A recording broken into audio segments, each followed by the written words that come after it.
आषाढ़ शुक्ल देवशयनी एकादशी यानी 17 जुलाई 2024 से चातुर्मास प्रारंभ हो गया है। इसके बाद 12 नवंबर 2024 कार्तिक शुक्ल एकादशी को देव उठनी एकादशी रहेगी। तब तक चातुर्मास चलेगा। चातुर्मास में आपको कुछ नियमों का पालन करना चाहिए ताकि मानसिक और शारीरिक सेहत अच्छी रहे और सुख शांति और समृद्धि मिले। चातुर्मास में तप, साधना और जप का जल्दी ही फल मिलने लगता है।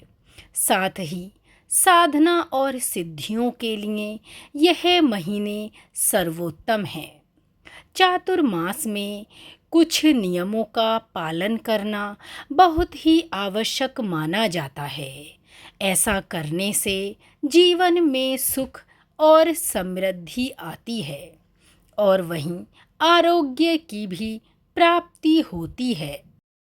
पद्म पुराण में बताया गया है कि चातुर्मास में पलाश के पत्तों पर भोजन करना उत्तम होता है। पलाश के पत्तों से बनी पत्तल पर भोजन करने से डायबिटीज से छुटकारा, त्वचा रोग, बवासीर या पाइल्स से मुक्ति मिलती है।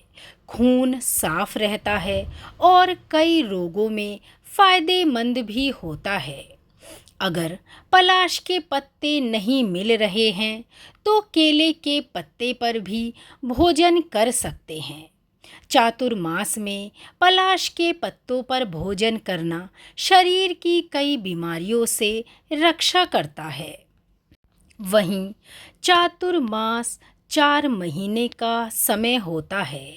इसमें सावन, भाद्रपद, आश्विन और कार्तिक मास होता है।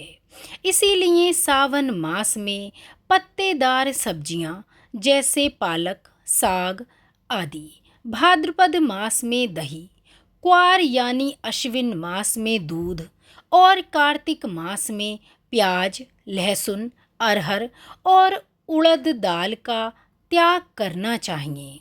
ऐसा करने से शारीरिक और मानसिक स्थिति अच्छी रहती है और परिवार में सुख शांति का वातावरण बना रहता है और समृद्धि भी आती है। चातुर्मास में काले और नीले रंग के वस्त्रों को पहनने से बचना चाहिए क्योंकि काले और नीले रंग पूजा में वर्जित बताए गए हैं। साथ ही काले और नीले वस्त्रों का त्याग करने से आपके मन में भी भक्ति भाव का संचार होता है और पूजा करने में मन भी लगता है। वहीं चातुर्मास में धातु के बर्तनों का प्रयोग नहीं करना चाहिए। वहीं हो सके तो पलाश पत्र, मदार पत्र या वट पत्र की पत्तल में भोजन करें। साथ ही अगर इनमें नहीं कर सके तो मिट्टी के पात्रों का प्रयोग कर सकते हैं। वहीं शास्त्रों के अनुसार चातुर्मास में व्यक्ति को दूध और फल का सेवन करना चाहिए। ऐसा करने से उसको अक्षय पुण्य की प्राप्ति होती है। विष्णु पुराण के अनुसार ही चातुर्मास में तुलसी के पत्ते नहीं तोड़ने चाहिए। तुलसी का संबंध भगवान विष्णु से है। तुलसी का अपमान करने से भगवान खुद नाराज होते हैं। चातुर्मास में कोई भी मांगलिक कार्य करने की मनाही होती है। पीपल का पेड़ चातुर्मास के दौरान लगाना चाहिए। साथ ही उसकी प्रतिदिन पूजा भी करनी चाहिए। वहीं चातुर्मास के दौरान शराब और किसी भी प्रकार के नशे से दूर रहना चाहिए। इस समय कटु वचन, झूठ बोलना, अपमानजनक बातें ना बोलें, अन्यथा आपको भगवान विष्णु की नाराजगी झेलनी पड़ सकती है। इस दौरान किसी भी जीव जंतु पर अत्याचार, हिंसा ना करें, बल्कि दूसरों की सहायता करने की पूरी कोशिश करें।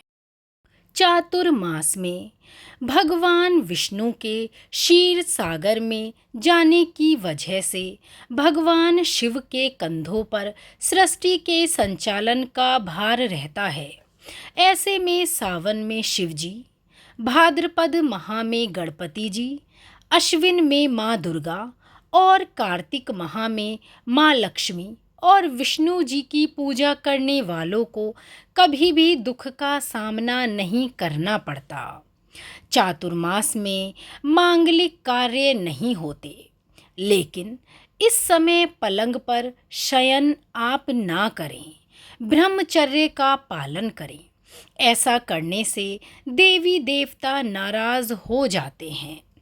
वहीं इन 4 माह में सिर्फ एक ही बार उत्तम भोजन ग्रहण करना चाहिए। रात्रि में केवल फलाहार करें, इससे सेहत संबंधी समस्या भी नहीं आती। चातुर्मास में सावन, भाद्रपद, अश्विन और कार्तिक माह आते हैं।